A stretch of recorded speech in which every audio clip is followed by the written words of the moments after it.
Donovan Mitchell delivers, man. What a game by him. 39 points, and he was just so relentless today. Got to the line 17 times, made 15 of those, and he was really great. Yeah, I mean, that's what he does at the end of the day. On a bad knee, I'm pretty sure that is. Um, Made sure he gave it his best, and he was sensational. And the first time the Cleveland Cavaliers have gotten a good game from Caris LeVert was probably at the end of the day still the biggest difference maker of this series, because Caris LeVert was able to break down the Magic defense and make them pay for it. Got to the line 7 times himself. Had 15, 5, and 4, his best game by a mile this series, I'm pretty sure. And they just walked Orlando down after Orlando got off to a 22-point lead start in the first half, where the Cavaliers' offense without Jared Allen, who was still out for this game, was really rough. And not just obviously rough, but without the pick and rolls or with Jared Allen, they rely just pretty much, on Donovan Mitchell to create some shots, to just be the creator of everything. And that's hard when obviously he's 6'2" or 6'1" and has a bad knee. But he was able to deliver at the end of the day anyway. And Orlando, after they got off to a great start, they were able to push the pace, forced a lot of turnovers, forced the Cavaliers into tough shots because of the predictability of the offense. Was getting whatever they wanted at the rim. They got some really good wide open 3-pointers that they were finally knocking down early on. And it looked like the Cavaliers were not going to have anything. Even though I knew Donovan Mitchell was not going to let the Cavaliers just go outside, I did not expect them to come back after that. But Evan Mobley did lock up defensively in the paint after that, and he was sensational in the second half, especially defensively. And Donovan Mitchell was able to keep putting the pressure on them, keep making the Magic tired, and got to the line methodically. They defended much better on the perimeter afterwards, and it left. I don't know if Orlando slowed down or whatever it was, but they weren't able to play at such pace, and they were forced into some really tough one-on-one shot making, whether it was Franz Wagner, whether it was for Paolo, because nobody else was really making anything. I guess Franz Wagner and Markel Fultz were nice, but Jalen Sachs was 2 of 10. Franz Wagner 1 of 15. 2 of 13 for Sachs, that is. And that's your two of your 3 most, played, the players with the most minutes. That's how I want to say it. Top 3 in minutes players. And Wendell Carter, pardon me. And they were just horrific, right?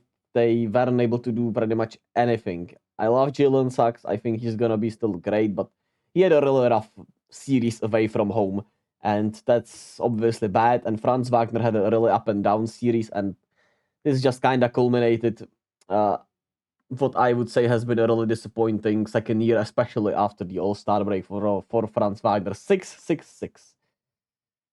The devil is around us, I guess.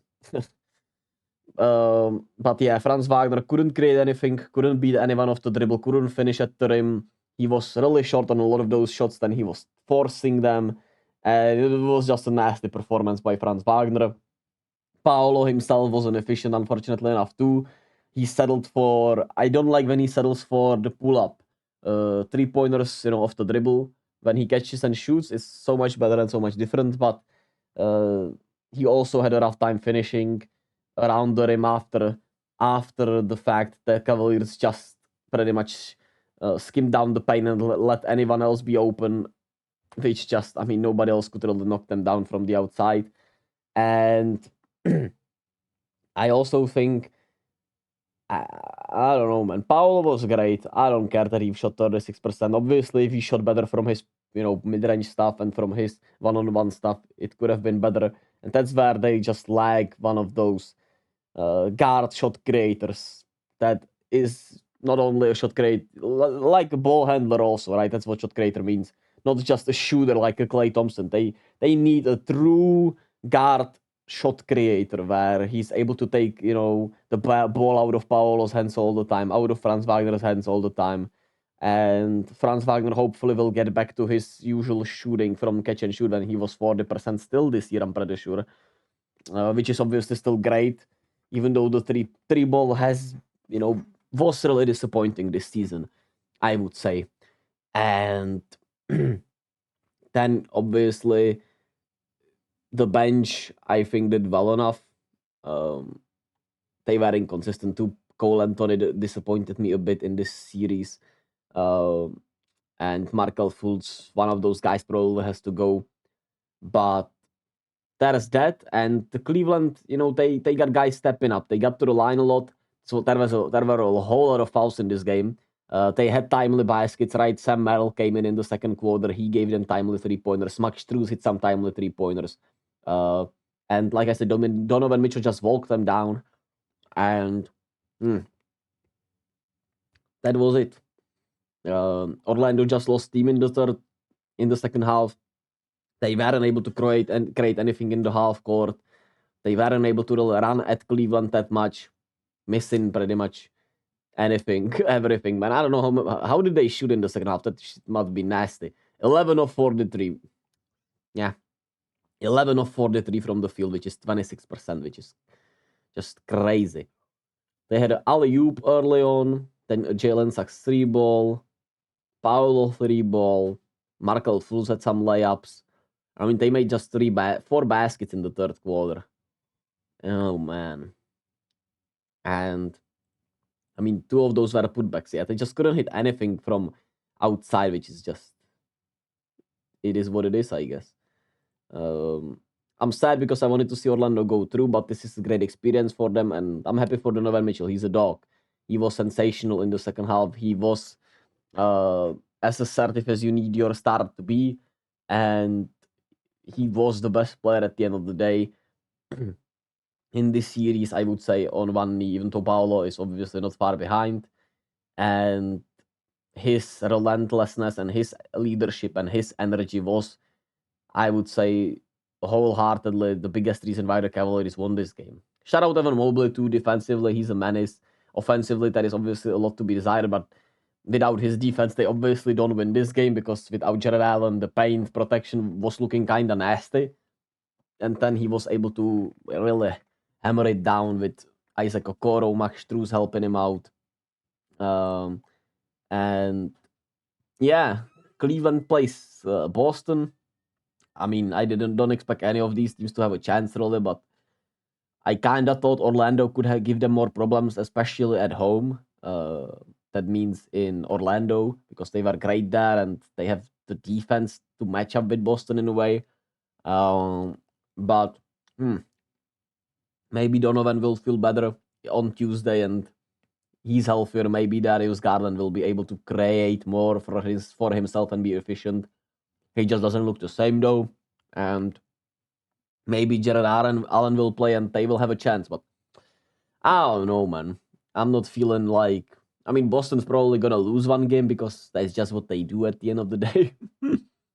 They always fuck around and lose one game. Or not always, but I don't know, man. Even the Heat loss, right? It was just fuck around, weird loss. And I think that's going to happen again at these ones. Could the Cavaliers surprise? I don't know, maybe. Maybe. They have a star. If they're healthy, they have really good rim protection. Don't know if they have the personnel to keep Boston off the 3-point line though, right? So I don't know. I'll have to look at some Boston Cleveland matchups maybe and tell you then. And obviously we'll see on Tuesday how they do, but I don't expect a good fight there.